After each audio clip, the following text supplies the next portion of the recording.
मेरे प्यारे विद्यार्थियों, आपका बहुत बहुत स्वागत, अभिनंदन आपके चहेते channel career professor B R sir के साथ। आप सबको प्रणाम, नमस्कार, जय हिंद। आप सभी लोग दोनों हाथ जोड़कर अपनी मां के चरणों में प्रणाम करेंगे। आज मैं आपसे एक बहुत महत्वपूर्ण साइंस के उस पहलू बात करूंगा जिसे हम जैव विकास के नाम से जानते हैं। इसे ऑर्गेनिक एवोल्यूशन कहते हैं अंग्रेजी में। ये हमारी साइंस की आज तीसरी क्लास होने जा रही है और मैं आपको लिए चलता हूं आपको चहेते प्लेटफॉर्म या पढ़ाई की पंचायत पर, इस जगह पर। और मैं बात करूंगा आपसे आज जैव विकास के विषय में। ये बहुत बहुत महत्वपूर्ण हमारे एग्जाम में आने वाला एक पार्ट है। यहां से इस जगह से हमारे एग्जाम में अक्सर कई प्रकार के प्रश्न आते हैं। तो मैं बात करूंगा आपसे लैमार्कवाद क्या है, आपके डार्विनवाद क्या है और उत्परिवर्तनवाद क्या है। ये हमारी चर्चा इन तीनों पहलुओं पर रहेगी, यानी कि हमारे आज का सेशन है वो 3 चरणों में बटा हुआ है, लैमार्कवाद, डार्विनवाद और उत्परिवर्तनवाद। तो इस सेशन में तीनों पर बारी बारी चर्चा करेंगे, इसलिए आप लोग पेन और अपनी नोटबुक लेके बैठेंगे ताकि इन बातों को तुरंत लिखते जाएं, क्योंकि ये बहुत महत्वपूर्ण सेशन आपके लिए होने जा रहा है। इस क्लास में जो हम लोग स्टार्ट करेंगे, यहां से स्टार्ट करेंगे ये लैमार्क से। जैसा कि मैंने बताया आपको 3 पार्ट हमें पढ़ने आज आपके। एक लैमार्क पढ़ना है, ये लैमार्क, इनके बारे में पढ़ना है। लैमार्क की थ्योरी को लैमार्कवाद कहते हैं, यहां ध्यान रखना है, इसको लैमार्कवाद कहते हैं यहां से। दूसरा पार्ट हमारा डार्विन से रहेगा, चार्ल्स डार्विन से। डार्विन के सिद्धांत को डार्विनवाद कहते हैं, बहुत बहुत महत्वपूर्ण है यहां से। और तीसरी चर्चा मैं करूंगा आपसे यहां पर ह्यूगो डी व्रीज के बारे में। ह्यूगो, ये विद्वान है बहुत बड़े, डी व्रीज, इनके बारे में बात करूंगा। ह्यूगो डी व्रीज है आपके, और आपके सिद्धांत को यहां पर उत्परिवर्तनवाद कहते हैं, उत्परिवर्तनवाद कहते हैं यहां से। ऐसे हमारी आपकी चर्चा होगी यहां पर उत्परिवर्तनवाद पर। ये जो सामने आपको एक क्लिप दिखाई दे रही है, फोटो दिखाई दे रही है, ये बहुत जीनियस और महानतम व्यक्तित्व के बारे में बात हो रही है यहां से। ये जो दिखाई दे रहे हैं आपके इस तस्वीर में आपको यहां से, ये आपके कौन है, आपके लैमार्क हैं। कौन है ये लैमार्क हैं। तो इनके बारे में बात करूं आपसे यहां से, तो हमारा जो टॉपिक है आज का, ये जो सेशन मैं आपको स्टार्ट कर रहा हूं, इसकी शुरुआत में यहीं से करूंगा आपके लैमार्क से। ये जो लैमार्क है, तो पहला प्रश्न आएगा आपके एग्जाम में जो बहुत हमारे बार बार पूछा जाता है, लैमार्कवाद का सिद्धांत किसने दिया है? तो लैमार्क ने दिया है। ये इसलिए महत्वपूर्ण है क्योंकि आपको जैव विकास का जनक कहा जाता है। तो एक क्वेश्चन आपके एग्जाम में यहीं से बनेगा जो बहुत आपके लिए महत्वपूर्ण भी है, और वो क्वेश्चन ये बनेगा आपके कि जैव विकास के जनक कौन है। तो मैं आपको 2-3 बार बताऊंगा। सबसे पहले बताऊंगा ये जैव विकास है क्या चीज है। पहले तो आपके माइंड में यही आ रहा होगा, क्योंकि बहुत से विद्यार्थी तो यही नहीं जानते कि जैव विकास होता क्या है। तो इसको जैव विकास को जो अंग्रेजी में कहते हैं आपके, वो ऑर्गेनिक एवोल्यूशन कहते हैं। क्या कहते हैं? ऑर्गेनिक, यहां से ऑर्गेनिक एवोल्यूशन कहते हैं यहां से। ये आपके लिए बहुत इंपॉर्टेंट है, और पहले तो हमें यही मालूम होना चाहिए कि आखिर जैव विकास होता क्या है। तो बहुत संक्षिप्त में, कम वर्ड में बताऊंगा मैं आपको कि ऑर्गेनिक एवोल्यूशन क्या होता है। जैसे जैव विकास की यात्रा, जीवों के विकास की यात्रा, जो प्राणी है हमारे समाज में जो पैदा हुए, तो उनके विकास की यात्रा कैसे आरंभ हुई? क्या ये जीव यानी प्राणी जगत के लोग हैं, क्या एकाएक पैदा हो गए? तो आपको जानना चाहिए ये जीवों के उत्पत्ति की यात्रा है, वो एकाएक आरंभ ना होकर के ये क्रमिक तौर पर हुई है, धीरे धीरे हुई है। इसका विकास धीरे धीरे हुआ है, एक विकास क्रम में हुआ है आपके। तो धीरे धीरे सतत रूप से जो प्राणी जीव जगत की यात्रा है, इस क्रमिक तौर पर चली, इसी को हमारे यहाँ जैव विकास के तौर पर जाना जाता है। इसी को अंग्रेजी में ऑर्गेनिक एवोल्यूशन भी कहते हैं। अब प्रश्न ये है, इस जीव विकास की यात्रा को सबसे पहले किसने बताया है और ये सिद्धांत किसने दिया है? क्योंकि इस थ्योरी को लोगों ने सिद्धांत रूप में बाद में प्रस्तुत किया, इस जैव विकास की यात्रा को, यानी तो थ्योरी के रूप में प्रस्तुत किया। तो थ्योरी के तौर पर इस जैव विकास को लाने का जो श्रेय जाता है वो लैमार्क को जाता है। इसलिए ये क्लास आपकी महत्वपूर्ण होने जा रही है, ये सेशन खास होने जा रहा है। और फिर मैं कहूंगा, इस चैनल को सब्सक्राइब नहीं किया है, तेजी सब्सक्राइब कर लीजिए, लाइक शेयर करना बिल्कुल नहीं भूलेंगे, और उन लोगों तक इसको शेयर कर दीजिए जहां तक उनकी पहुंच नहीं है बच्चों की, और आपके माध्यम से क्लास पहुंचेगी तो उसका फल आपको भी मिलेगा, क्योंकि ये सेशन बहुत खास है आपके लिए। अब मैं बताऊंगा आपको यहां से कि लैमार्क को इस विकास क्रम का जनक कहा जाता है यहां से। तो आप बताएंगे जैव विकास का पिता किसे कहा जाता है? जैव विकास का जनक किसे कहा जाता है? तो आप बताएंगे जैव विकास का जो फादर है, the father of the organic evolution, किसे कहा जाता है? तो आप बताएंगे ये कहा जाता है आपके यहां पर लैमार्क को कहा जाता है यहां से। दूसरा प्रश्न ये है कि लैमार्क का संबंध किस देश से है, तो आप बताएंगे लैमार्क का संबंध आपके फ्रांस से है, यानी कि ये फ्रांसीसी बहुत बड़े शिक्षाविद और विद्वान है आपके यहां से, आप फ्रांस के हैं। तो दो प्रश्न मैंने आपको अलग अलग बताया, पहला जैव विकास के जनक कौन है, तो बताएंगे लैमार्क हैं, और अगला बताया इनका संबंध किस देश से है, तो फ्रांस से। दो नई बात बताएं।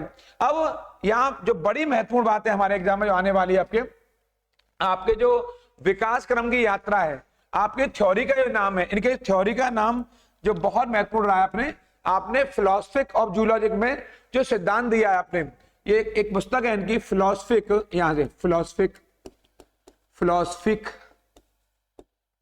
जूलॉजिक, ये बहुत महत्वपूर्ण पुस्तक है आपके जूलॉजिक में, और इनके सिद्धांत को जो हमारे यहां जाना जाता है बहुत महत्वपूर्ण पहलुओं पर, इसको आप लोग लिख लेंगे यहां से फिलोसफिक जूलॉजिक में। आपके इनके सिद्धांत को हम लोग देखते हैं, आपके इस पुस्तक को आप लोग पहले उतार लेंगे यहां से, इसको फिलोसफिक जूलॉजिक को उतार लेंगे, ये इसका संबंध लैमार्क से, यहां से इसको उतारेंगे।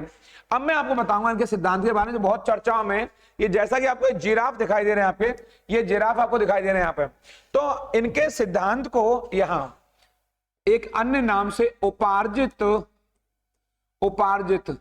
लक्षणों की वंशागति, ये वाला बहुत आपके लिए ये महत्वपूर्ण होने जा रही है बात आपकी, ये वाली उपार्जित लक्षणों की वंशागति, इस नाम से भी जाना जाता है। यानी लैमार्क का सिद्धांत है वो लैमार्कवाद कहलाता है, और इसी सिद्धांत को उपार्जित लक्षणों की वंशागति भी कहा जाता है। इसके बारे में आपको अभी कुछ देर में बताऊंगा कि उपार्जित लक्षणों की वंशागति क्या होती है।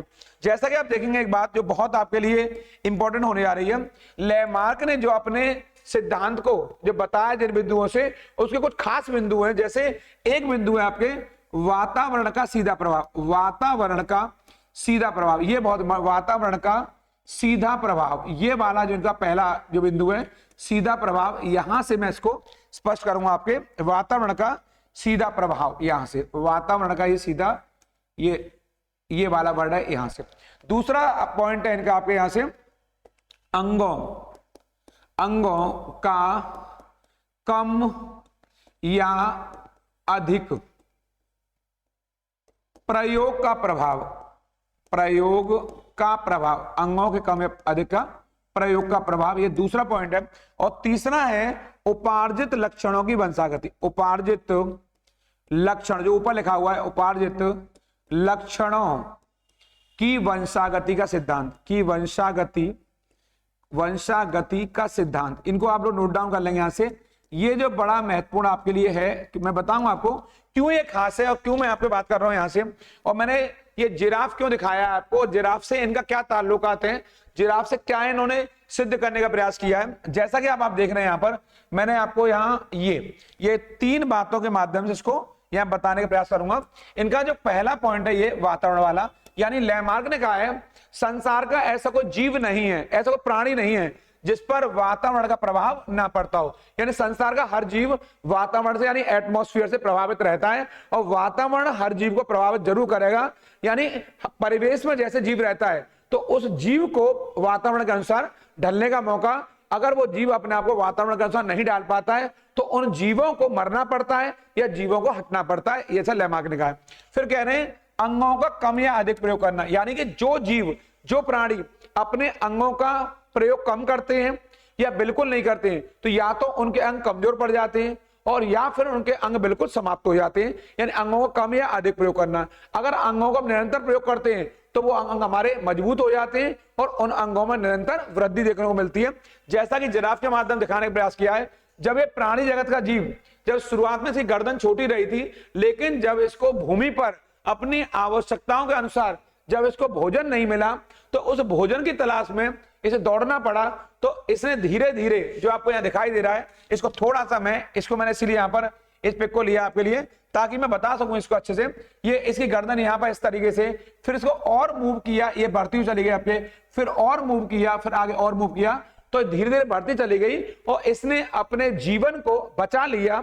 यानी ये भी पर्यावरण में रह रहा था, प्रकृति में रह रहा था, इसने अपने आप को प्रकृति के अनुसार ढाला, प्रकृति के अनुसार आगे बढ़ाया। तो इससे हमें शिक्षा भी मिलती है कि जो जीव, जो प्राणी अपने आप को प्रकृति के अनुसार, प्रकृति का मतलब हमारा समाज से है, समाज में होने वाले सारे संसाधनों से, अगर हम अपने आप को संसाधनों के अनुसार नहीं डालते हैं, संसाधनों के अनुसार नहीं बढ़ाते हैं, तो हमें कहीं ना कहीं इस दुनिया से या प्रकृति से हमें हटना पड़ता है, समाप्त होना पड़ता है। तो लेमार्क ने बताया यहां पर कैसे अंगों का कम या अधिक प्रयोग करने का प्रभाव है। अगर अंगों का हम अधिक प्रयोग करते हैं, यहीं पर अगर मस्तिष्क की बात करें, अगर हम अपने मस्तिष्क का अधिक प्रयोग करते हैं तो हमारा मस्तिष्क अधिक मजबूत होगा, उसमें अधिक ताजगी आएगी और अधिक उसकी इंटेलिजेंस पावर है, बौद्धिकता में वृद्धि होगी। अगर हम अपने चीजों का रिवाइज करना बंद कर दें, हम पढ़ना, एक विद्यार्थी पढ़ना बंद कर दे, तो उस विद्यार्थी को धीरे धीरे धूल जम जाएगी और विद्यार्थी चीजों को भूलता हुआ चला जाएगा, उसकी स्मरण शक्ति कमजोर हो जाएगी। और वहीं एक विद्यार्थी निरंतर अध्ययन कर रहा है, डेली अध्ययन कर रहा है, अगर वो डेली 24 घंटे में अगर 12-14 घंटे पढ़ रहा है, अगर 9 घंटे पढ़ रहा है या 2 घंटे पढ़ रहा है, ये डेली वो प्रैक्टिस करता है, तो उसकी स्मरण शक्ति, उसकी मेमोरी पावर जरूर मजबूत होगी, क्योंकि वो निरंतर अपने मस्तिष्क का इस्तेमाल करता है। अगर शारीरिक तौर पर बात की जाए, अगर हम व्यायाम करते हैं, अगर हाथ का व्यायाम करते हैं तो हाथ मजबूत होगा, अगर पैरों का व्यायाम करते हैं पैर मजबूत होंगे। शरीर के जिन जिन अंगों का हम प्रयोग करते हैं वो अंग हमारे मजबूत जरूर होंगे। ये लेमार्क भी कह रहा है और प्राकृतिक तौर पर ये बात सही भी है कि शरीर के जिन अंगों का हम प्रयोग करते हैं तो वो हमारे मजबूत होते चले जाते हैं, और जिन अंगों का प्रयोग नहीं करते हैं तो कमजोर हो जाते हैं, और कई बार तो निरंतर प्रयोग नहीं करते हैं तो वो कई बार नष्ट भी हो जाते हैं। इसके बारे में कई बार विद्वानों ने प्रूफ भी किया और लेमार्क ने इस बात को यहां बताया। तीसरा सिद्धांत आपका जो बड़ा रोचक है वो है आपके उपार्जित लक्षणों की वंशागति।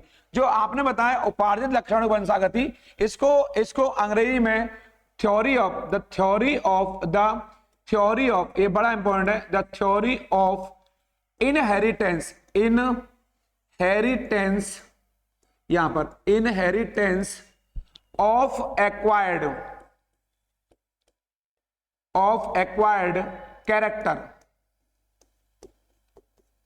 ये वाला the theory of inheritance of acquired character, ये दिखाई दे रहा है आपको यहां पर। ये बड़ा महत्वपूर्ण, इसका मतलब होता है उपार्जित लक्षणों की वंशागति, यानी कि जीवों को अपनी पुरानी पीढ़ियों से, पिछली पीढ़ियों से कुछ लक्षण मिलते हैं, और वो लक्षण ये जीव अपनी अगली पीढ़ी को देकर चले जाते हैं। यानी जैसे लक्षण जिस पीढ़ी को मिलेंगे तो अपनी आने वाली अगली पीढ़ी को वो उन लक्षणों को देकर चले जाते हैं। इसे बोलते हैं उपार्जित लक्षणों की वंशागति के सिद्धांत। उपार्जित मान होता है लक्षणों को ग्रहण करना।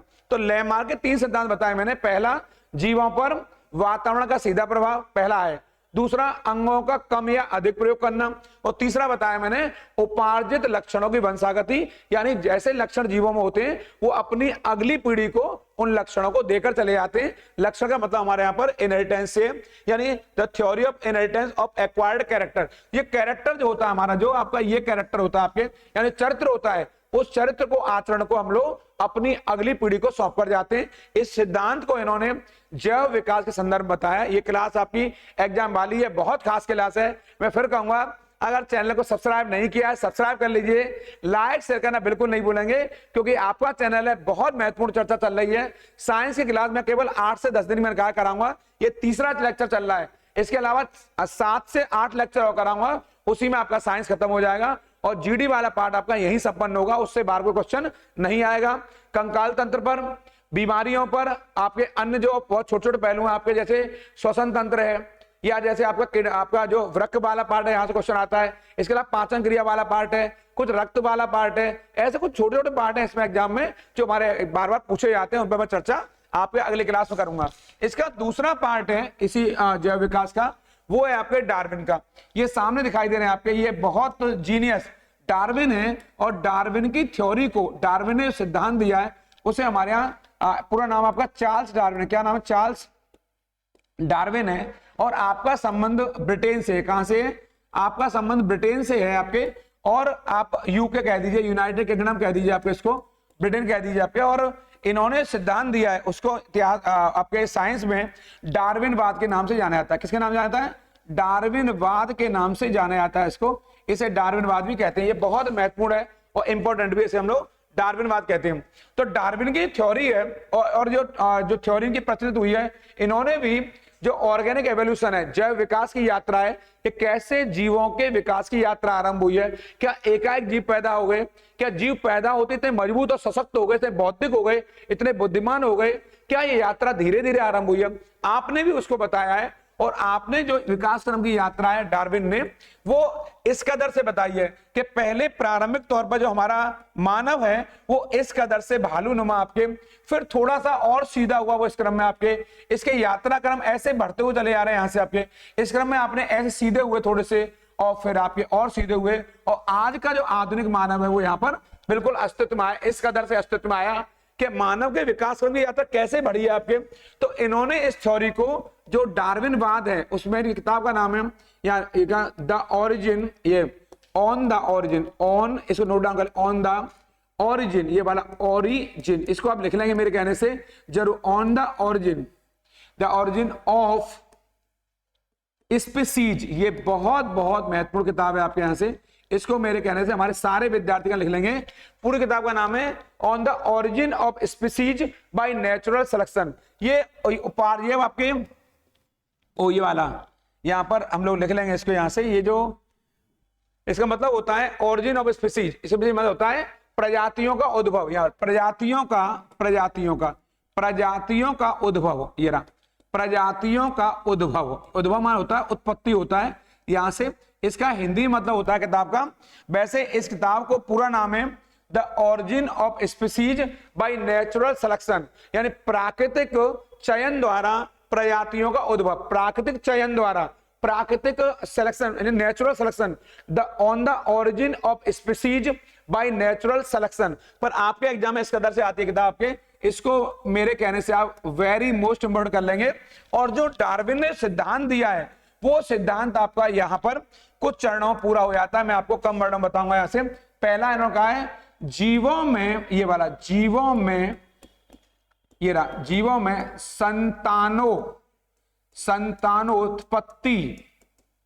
संतानोत्पत्ति की प्रचुर क्षमता का होना, ये आप काम किया, प्रचुर क्षमता का होना, ये बहुत एग्जाम के लिए महत्वपूर्ण है। प्रचुर क्षमता का होना ये आपको बहुत बहुत वेरी मोस्ट है, यानी प्रत्येक जीवों में संतान उत्पत्ति की अत्यधिक क्षमता होती है। ऐसा संसार का कोई जीव नहीं है जिसमें संतानों को उत्पत्ति करने की क्षमता ना हो। तो जीव तो पैदा हो जाएंगे, यानी हमारे समाज में जो जीव हैं यानी प्राणी हैं, प्राणियों को जन्म तो मिल जाएगा, ऐसा कोई जीव नहीं पैदा हुआ है जो संतानों को जन्म नहीं देता हो। लेकिन अगला पॉइंट कहा इन्होंने अस्तित्व रक्षा के लिए, क्या कहा है जो बहुत ज्यादा महत्वपूर्ण है, इन जीवों को अपनी अस्तित्व, यहां पर इन जीवों को अपनी अस्तित्व रक्षा के लिए, जो आपको बहुत बहुत महत्वपूर्ण है, के लिए क्या करना पड़ता है, जीवन संघर्ष करना पड़ता है, जो आपको यहां पर रटना पड़ेगा। ये आपके रटने योग्य बात है। क्या करना पड़ता है, जीवन संघर्ष करना पड़ता है, यानी कि ये जीव हैं, इनको जीवन संघर्ष से दो चार होना पड़ेगा।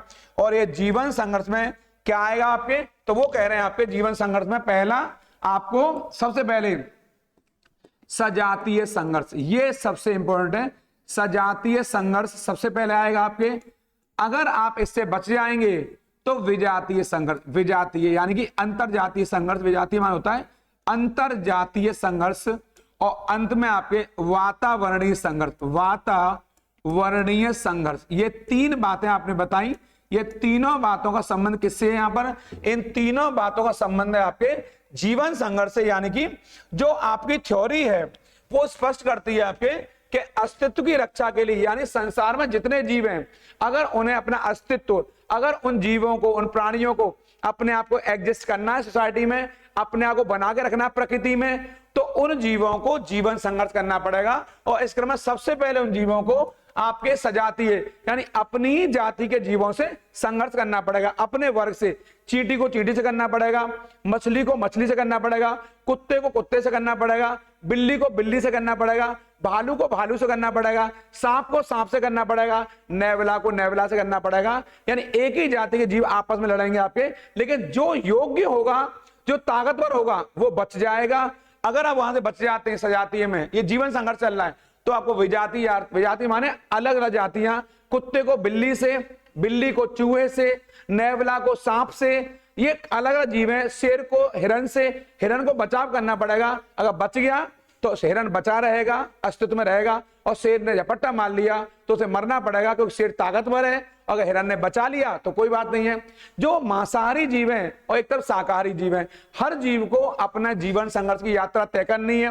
विजातीय संघर्ष, अगर दोनों से बच जाते हो तो आपको वातावरणीय संघर्ष अर्थात आपको वातावरण से बचना पड़ेगा, यानी कि जो प्रकृति होती है, प्रकृति में आपको संघर्ष करना पड़ा निरंतर। अगर आपने वातावरण के अनुसार ढाल लिया तो आपका स्वागत है, और अगर वातावरण का नहीं डाल पाए तो आपको मरना पड़ेगा। तो ये डार्विन ने कहा है कि हर जीव को जीवन संघर्ष करना है अपने अस्तित्व की रक्षा के लिए। तो पहला बताया, जीवों में संतान उत्पत्ति क्षमता तो होती है, लेकिन उन्हें अपने अस्तित्व के लिए, अपने एग्जिस्ट करने के लिए, उन्हें अपनी रक्षा करने के लिए जीवन में संघर्ष करना पड़ेगा, और उसके 3 आधार हैं जो आपके लिए बहुत महत्वपूर्ण है। अगला डार्विन ने दिया है आपके कि जो जीव पैदा होते हैं उनमें भी विभिन्नताएं और उनकी वंशागति अलग अलग होती है। यानी कि इन जीवों में, जो अगला इनका पॉइंट है वो है आपके, इनमें जीवों में, ये रहा अगला पॉइंट दिया है आपने, इन जीवों में विभिन्नताएं, ये तीसरा पॉइंट है इनका, इन जीवों में यहां से विभिन्नताएं, यहां से इन जीवों में विभिन्नताएं और वंशागति होती है आपके अलग अलग टाइप से। आपके इसका मतलब क्या होता है, इस वर्ड का एक बहुत बड़ा मतलब होता है यहां से, यानी कि जो डार्विन कह रहे हैं आपके, यहां से डार्विन ने कहा है कि अगर एक ही माता पिता की अगर जुड़वा संतान है तो उन जीवों में विभिन्नताएं होंगी और उनकी वंशागति भी होगी आपके, यानी कि एक ही माता पिता जुड़वा संतान भी हैं तो भी उनमें विभिन्नताएं पाई जाएंगी। यानी कह सकते हैं हम आपके, अगर एक ही परिवार में एक पिता के 2 पुत्र हैं, 3 पुत्रियां हैं, 4 पुत्र हैं, तो या अन्य जीव हैं, उनका सोचने का तरीका, बैठने का तरीका, उठने का तरीका, कार्य करने का तरीका अलग अलग होगा। ये जरूरी नहीं है कि एक माता पिता की संतान हो तो उनमें एक जैसी वंशागति होगी आपके, अर्थात उनमें विभिन्नता जरूर पाई जाएंगी। डार्विन ने यहां तक कह दिया है कि जुड़वा बच्चे भी हैं तो भी उनमें विभिन्नताएं पाई जाएंगी। एक बच्चा स्वतः जग जाता है, एक बच्चा जगता ही नहीं है, एक बच्चा स्वतः पढ़ता है, एक बच्चा कहने से भी नहीं पढ़ता है, एक बच्चा स्वतः व्यायाम करता है, एक व्यायाम करता ही नहीं है। तो ऐसे हमारे अंदर चाहत होती है आपके, ऐसे जीव होते हैं, उन जीवों में विभिन्नताएं अलग अलग जरूर पाई जाएंगी। अगर कोई कुत्ता कुतिया है या कोई भालू है, शेर है, हाथी है, उन जीवों में अलग अलग रचना देखने को मिलेंगी, उनकी वंशागति अलग अलग होगी। ये किसने कहा है, डार्विन ने कहा है। डार्विन का सबसे महत्वपूर्ण सिद्धांत है, जो इनका अगला महत्वपूर्ण तत्व है इनके सिद्धांत का, वो है योग्यतम की उत्तरजीविता। ये वाला योग्यतम की उत्तरजीविता, जो बहुत बहुत इंपॉर्टेंट है, उत्तरजीविता, इसको बड़ा महत्वपूर्ण माना जाता है यहां से, योग्यतम की उत्तरजीविता। इसी को एक अन्य नाम है इसका, प्राकृतिक वर्ण का सिद्धांत। क्या बोलते हैं, प्राकृतिक वर्ण का सिद्धांत, इसी का नाम प्राकृतिक वर्ण का सिद्धांत। यही सिद्धांत है वो जो इनको अलग कर देता है, प्राकृतिक वर्ण का सिद्धांत।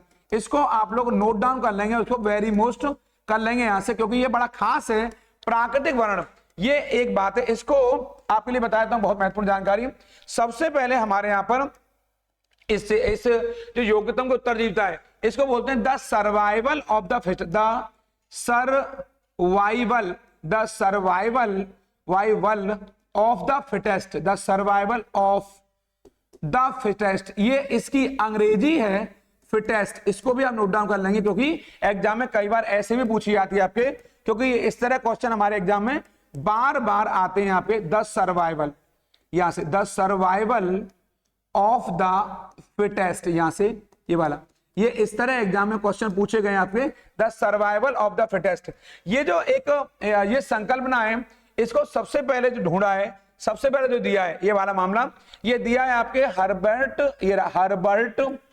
हर्बर्ट स्पेंसर ने दिया है। इसको लिख लेंगे आप, हर्बर्ट स्पेंसर, इन्होंने दिया है इसको एक आपके सिद्धांत के तौर पर, the survival of the fittest. इसी का प्रयोग किया है डार्विन ने इसको बेहतर तरीके से प्रयोग करके बताया आपने, किसने, डार्विन ने कहा है कि संसार में, मैं फिर बता रहा हूं आपको, ये सर्वाइवल ऑफ द फिटेस्ट यानी कि योग्यतम की उत्तरजीविता, इस संसार में वही रहेगा जो कि योग्यतम है। यहां कमजोरों के लिए कोई स्थान नहीं है, अर्थात यहां पर उनका स्वागत है। उनको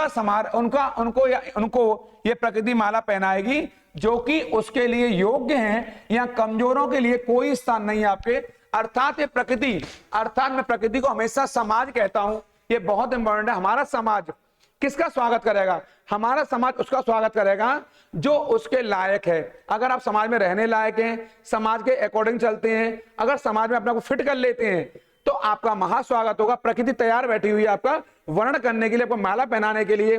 तो आपको प्रकृति के अनुसार ढालना पड़ेगा। आपको ये प्रकृति माने नेचर, ये जगत, ये संसार आपके स्वागत के लिए तैयार है। अगर आपने प्रकृति के अनुसार अपने आप को ढाल लिया, नेचर के अनुसार अपने आप को ढाल लिया, तो आप यहां बने रहेंगे।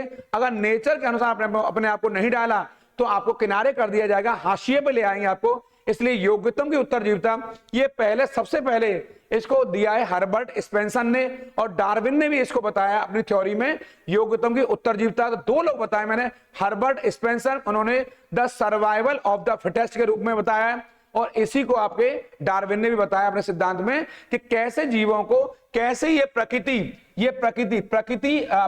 वर्ण का सिद्धांत, यानी प्रकृति कैसे वर्ण करेगी आपको, प्रकृति उनका वर्ण करेगी, प्रकृति उनका स्वागत करेगी जिन्होंने प्रकृति के अनुसार अपने आप को ढाल लिया है। अगर आपने प्रकृति के अनुसार आपको नहीं ढाला, तो आपका बचना नहीं तय है। आप तभी रह सकते हैं समाज में, तभी रह सकते हैं नेचर में, जब आप प्रकृति के अनुसार अपने आप को ढाल लेते हैं। ये एग्जाम वाली क्लास है, इन सब वर्णों को रट लेंगे आप लोग। ये आपके एग्जाम में आने वाले प्रश्न हैं कि किसने दिया है, हर्बर्ट स्पेंसर ने दिया है, हर्बर्ट स्पेंसर लिख दिया मैंने यहाँ पे आपको, और इसको डार्विन ने भी दिया है आपके सिद्धांत को, इसे फैलाया है बाद में जाकर के।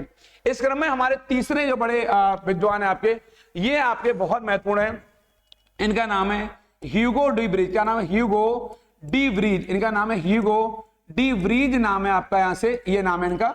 और ह्यूगो डी व्रीज ने सिद्धांत जो दिया है वो बहुत महत्वपूर्ण है आपके। और ये पहली बात है कहां के हैं, तो ये आपके डच के हैं। कहां के हैं? पहले ये डच के हैं। डच का मतलब हमारा हॉलैंड से है, डच का मतलब हमारा हॉलैंड से है। आप डच के बहुत बड़े वनस्पति शास्त्री हैं, बॉटनी के दिग्गज हैं, और आपका नाम है ह्यूगो डी व्रीज में लिखा है आपके, इनका नाम आपके ह्यूगो डी व्रीज है यहाँ से। और आपने जो सिद्धांत दिया है, उस सिद्धांत की बड़ी तगड़ी महत्ता है, और उस सिद्धांत के कारण ही आपकी विशेष पहचान है। उसका नाम है उत्परिवर्तनवाद का सिद्धांत। उत्परिवर्तन, ये परिवर्तनवाद का सिद्धांत, ये इनका सिद्धांत है। आपके एग्जाम में आने वाला क्वेश्चन है ये कि आखिर उत्परिवर्तनवाद का सिद्धांत किसने दिया है। इसे बोलते हैं थ्योरी ऑफ म्यूटेशन। क्या बोलते हैं? Theory of mutation. ये आपके एग्जाम में यहां से आने वाला प्रश्न है, थ्योरी ऑफ म्यूटेशन। आपके यहां से रट लेंगे इसको, इसे अंग्रेजी में कहते हैं आपके। तो आखिर आपने थ्योरी ऑफ म्यूटेशन में क्या ऐसा दिया है जिसके लिए आपके ह्यूगो डी व्रीज को याद किया जाता है? इन्होंने कहा एक ही जाति के विभिन्न सदस्यों में, ये वाला एक ही जाति, काम की बात है, एक ही जाति के, काम की बात ये रही, एक ही जाति के, ये बड़ा महत्वपूर्ण है, एक ही जाति के, ये इनको बहुत महत्वपूर्ण माना जाता है। विभिन्न, एक ही जाति के विभिन्न सदस्यों, ये आपको लिखना है, सब लोग नोट डाउन करेंगे। एक ही जाति के विभिन्न सदस्यों में, ये मैं आपको इसलिए लिखा रहा हूं क्योंकि इनकी थ्योरी को बार बार एग्जाम पूछे जाता है। यहाँ पे ये बताएंगे एक ही जाति के विभिन्न सदस्यों में विभिन्न प्रकार के परिवर्तन हो सकते हैं। यहाँ पे ये वाला सदस्यों में विभिन्न, ये रहा, विभिन्न प्रकार के परिवर्तन हो सकते हैं, विभिन्न प्रकार के परिवर्तन, ये रहा, हो सकते हैं। ये आपके लिए बहुत इंपॉर्टेंट है, हो सकते हैं, इसको हम नोट डाउन कर लेंगे मेरे कहने से। यानी एक ही जाति के विभिन्न सदस्य होंगे, उनमें विभिन्न प्रकार के परिवर्तन हो सकते हैं। और दूसरा क्या है, इन्होंने जो उत्परिवर्तन होते हैं, जो म्यूटेशन होते हैं, वो अनिश्चित होते हैं। ये इनकी बड़ी दूसरी महत्वपूर्ण बात है। यानी इनका कहना था जो उत्परिवर्तन होंगे, क्या होंगे, जो उत्परिवर्तन होंगे, उत्परिवर्तन यानी कि म्यूटेशन, क्या बोलते हैं, म्यूटेशन बोलेंगे इसको, म्यूटेशन बोलेंगे इसको, म्यूटेशन। उत्परिवर्तन जो होंगे, उत्परिवर्तन अनिश्चित होते हैं, ये आपके काम की बात है। उत्परिवर्तन जो भी होंगे वो अनिश्चित होंगे, वो अनिश्चित होते हैं। यानी कि जो भी परिवर्तन होते हैं आपके वो अनिश्चित होते हैं। यानी कि इन्होंने जैव विकास के संदर्भ में जो दो अपने सिद्धांत में जो संकल्पनाएं दी हैं, पहला बताया मैंने आपको कि जीवों में उनके विकास के यात्राक्रम में निरंतर परिवर्तन आते जाते हैं, और जब वंशागत में निरंतर परिवर्तन आते हैं, और जब वह जीव एक नई जाति के तौर पर परिवर्तित हो जाते हैं तो वो जीव एक नई जाति के तौर पर जाने जाते हैं। उसमें जो परिवर्तन आता है इसी को उत्परिवर्तन कहते हैं। हमेशा जीव एक जैसी क्वालिटी में नहीं रह सकता। कैट जाति के जीव हैं, बिल्ली जाति के जीव हैं, उनमें शेर भी है, चीता भी है, पैंथर भी है, आपके बाघ भी है, उनमें आपके अन्य जो आपका अन्य बहुत सारे जीव हैं, बिल्ली भी है। ये सारे जीव कहीं ना कहीं एक ही जाति वर्ग में होते हुए शुरुआत में, फिर बाद में अलग अलग जातियों तौर पर जाने गए। यद्यपि ये सारे जीव कैट प्रजाति, कैट स्पीसीज के जीव माने जाते हैं, लेकिन बाद में ये अलग अलग वंशों के तौर पर जाने जाते हैं। आज बाघ अलग है, आज चीता अलग है, आपका पैंथर अलग है, चीता अलग है, ऐसे अलग अलग जीव जाने जाते हैं। ऐसे ही बहुत सारे जीव हैं, बंदर प्रजाति है, इंसान की प्रजाति है, कोई भी जीव उठा लीजिए उनमें परिवर्तन आना लाजमी है। तो आपने कहा है कि एक ही जाति के विभिन्न सदस्यों में विभिन्न प्रकार के परिवर्तन हो सकते हैं, पहला। दूसरा, ये उत्परिवर्तन जो होता है, जो म्यूटेशन होता है, वो अनिश्चित होता है। जरूरी नहीं है कि उन जीवों में एक जैसा ही हो। ये उत्परिवर्तन माने म्यूटेशन हमेशा अनिश्चित होता है। ये किसने कहा है? ह्यूगो डी व्रीज ने कहा है, जो कि हॉलैंड के। मैंने आपको इस सेशन में 3 महत्वपूर्ण बात बताई, एक लैमार्कवाद, एक डार्विनवाद और एक बताया ह्यूगो डी व्रीज का उत्परिवर्तनवाद। हमारा ऑफलाइन सेशन चल रहा है, ऑफलाइन क्लास भी चल रही है। 25 तारीख से नया बैच चालू हो रहा है आपके, ऑफलाइन क्लास का भी ऑनलाइन क्लास का भी। जो बच्चे और विस्तार से पढ़ना चाहते हैं वो ऑफलाइन क्लास में जुड़ सकते हैं निरंतर आपके। इसलिए चैनल आपका चैनल है, इसलिए इसको लाइक शेयर करना बिल्कुल नहीं भूलेंगे और सब्सक्राइब करना बिल्कुल नहीं भूलेंगे। अगले वीडियो में आपके बहुत महत्वपूर्ण चर्चा लेकर साइंस की लेकर आ रहा हूं। उन लोगों का जरूर ख्याल रखेंगे जो आपका ख्याल रखते हैं। प्रणाम, नमस्कार।